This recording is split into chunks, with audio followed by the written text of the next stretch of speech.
Assalamualaikum warahmatullahi wabarakatuh. Saya Nadia Gatsamuko Dompit dengan NIM 13142001 dari kelas 6A Manajemen Pendidikan. Pada video kali ini, saya akan menjelaskan materi terkait dengan menganalisis fungsi manajemen pendidikan dengan dosen pengampu, Ibu Profesor Dr. Novianti Jafri, SPDI MPDI. Bagian A ada fungsi perencanaan atau planning. Perencanaan adalah kegiatan untuk menetapkan tujuan organisasi dan cara-cara mencapai tujuan tersebut dengan menentukan strategi, kebijaksanaan, program, prosedur, metode, sistem, anggaran, dan standar yang dibutuhkan untuk mencapai tujuan. Pentingnya perencanaan ini yaitu memberikan kejelasan arah kegiatan sehingga dapat dilaksanakan secara efektif dan efisien. Bagian B, fungsi pengorganisasian atau organizing. Menurut Georgi R. Terry tahun 1986 dan Dirjen Bimas Hindu 2012, pengorganisasian adalah tindakan mengusahakan hubungan-hubungan kelakuan yang efektif antara orang-orang sehingga mereka dapat bekerja sama secara efisien dan memperoleh kepuasan pribadi dalam melaksanakan tugas-tugas tertentu dalam kondisi lingkungan tertentu guna mencapai tujuan atau sasaran tertentu. Yang berikut ada fungsi staffing. Staffing merupakan fungsi manajemen yang hampir sama dengan organizing. Secara sederhana, fungsi ini bertujuan untuk menempatkan sumber daya perusahaan di tempat yang paling tepat sesuai dengan bidang keahliannya.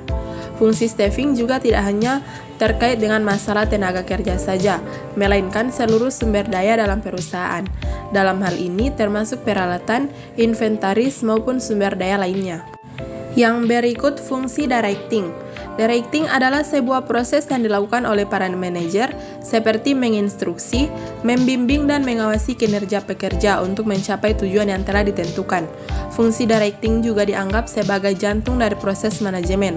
Perencanaan, pengorganisasian dan pengawasan menjadi tidak penting jika fungsi pengarahan tidak terlaksana.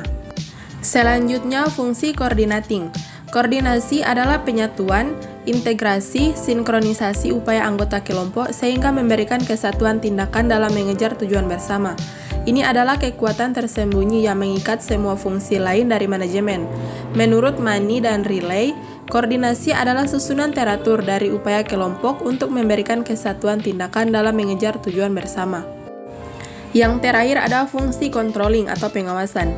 Pengawasan adalah suatu usaha sistematik untuk menetapkan standar pelaksanaan dengan tujuan-tujuan, perencanaan, merancang sistem informasi umpan balik, membandingkan kegiatan nyata dengan standar yang telah ditetapkan sebelumnya, menentukan dan mengukur penyimpangan-penyimpangan, serta mengambil tindakan koreksi yang diperlukan untuk menjamin bahwa semua sumber daya perusahaan dipergunakan dengan cara paling efektif dan efisien dalam pencapaian tujuan-tujuan perusahaan. Demikianlah pemaparan materi yang bisa saya paparkan pada video kali ini. Lebih kurangnya saya mohon maaf. Wabillahi taufiq wal hidayah. Wassalamualaikum warahmatullahi wabarakatuh.